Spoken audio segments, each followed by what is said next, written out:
Today I'm very happy. You know why? Because twice a year I get to wear pink officially. Today we celebrate the third Sunday of Advent. And why I think almost all the parishes in Singapore, if not all the parishes, you see the priests dressed in pink or rose today.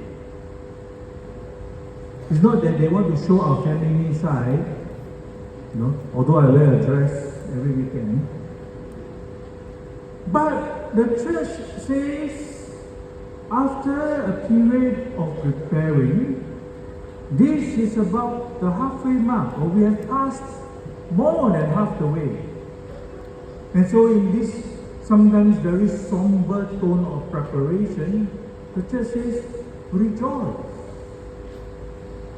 And that is why today we celebrate the Sunday of Joy, Gaudete Sunday. Marks that we have passed the halfway mark of Advent.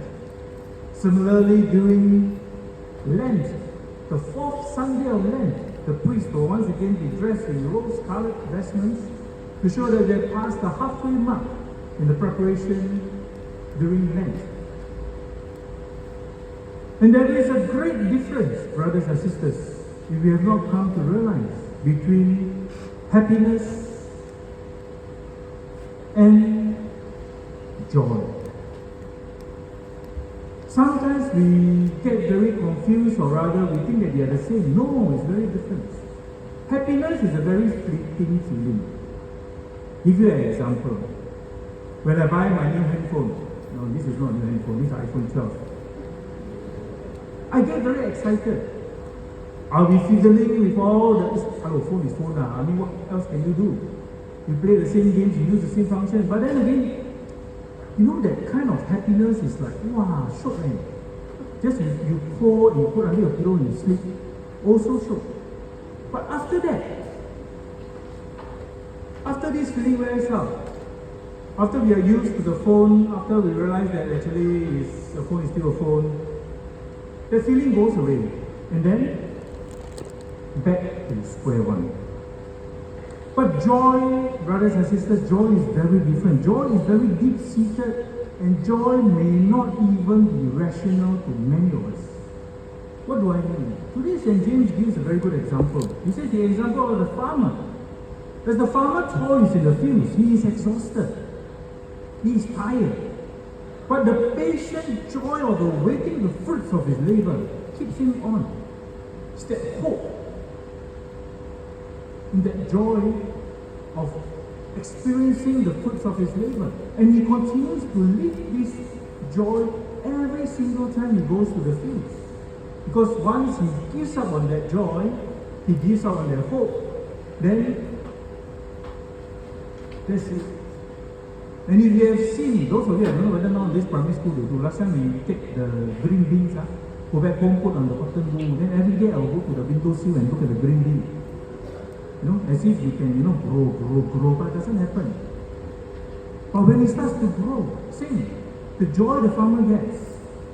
St. Paul, again, irrational joy, when he was in prison. Nowadays, the prison, very nice, very clean, very sanitized. But during the time of Jesus, the prisons were not so clean, smelly, wet, dirty. Paul was in prison, and yet he was filled with joy for being able to spread the gospel of Christ, being able to spread the good news of Jesus, to be an apostle and a missionary. The sense of joy in spite of the suffering. And even closer to our lives. Many here are parents, some hopefully parents to be. And parents, especially the mother, while experiencing the hardship of childbearing, right? Hold urine, must go to toilet so often, feel discomfort, back pain, leg swelling, water retention, all the kinds of things. And yet, there is that joy, that anticipation, the waiting of the arrival of your newborn baby. This is joy. Deep-seated, and yet sometimes can be confusing, because we can experience sadness, we can experience pain, we can even experience frustration, and yet be filled with joy. Weird, but true. And that is what we are called to experience today, brothers and sisters. But do we dare to find our joy in the Lord? Many of us, I tell you honestly, many of us are looking for happiness. We just want to be happy. But many of us dare not feel joy, because once you feel joy in the Lord, it's so deep-seated, nothing else will satisfy you.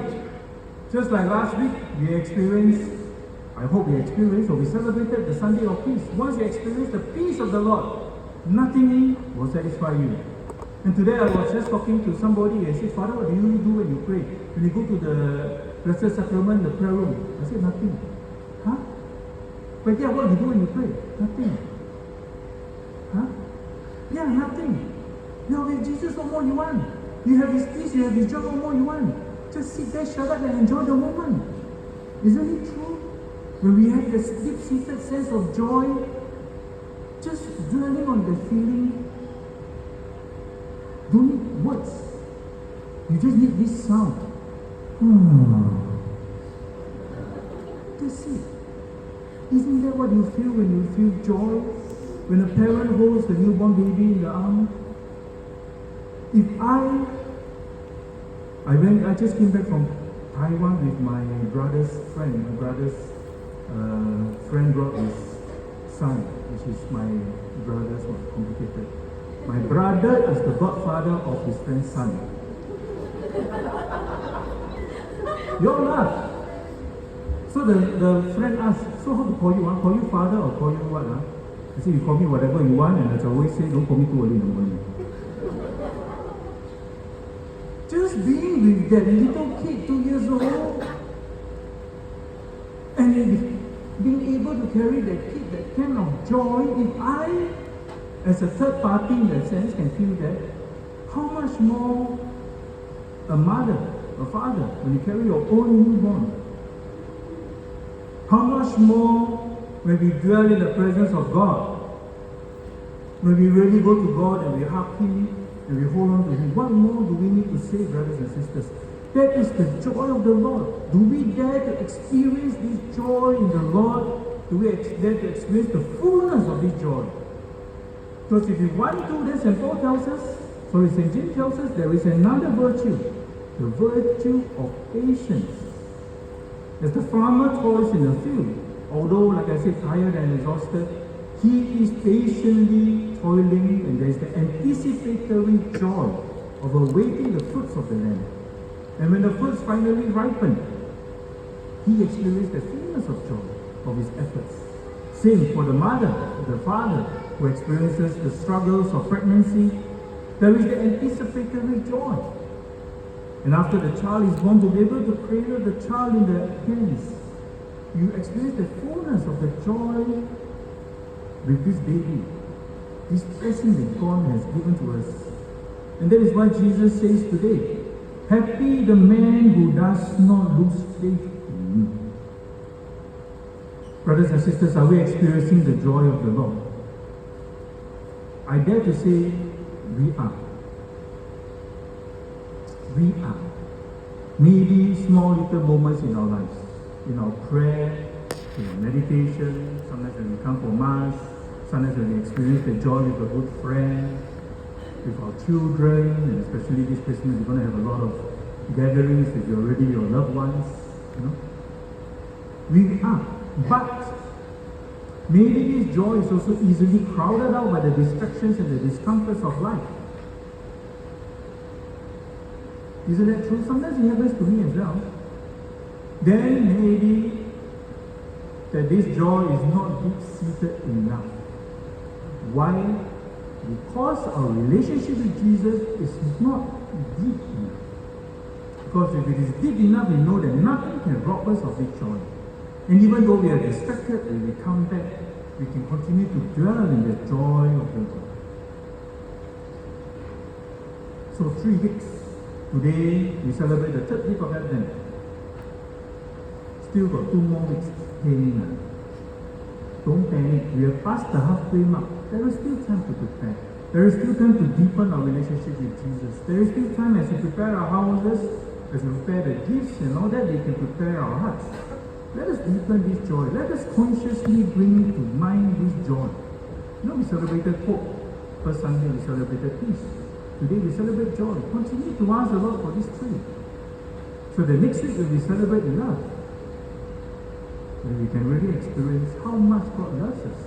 And hopefully we can reciprocate by loving God and loving neighbor. So let us deepen this week. Deepen our consciousness of Jesus, deepen our relationship of joy with Jesus. So that when we come and experience Christmas, that joy may take completion, may take fullness, and really take root in our hearts. And every time we turn to Jesus, like I said, it only works. You just need to feel, oh, that's all.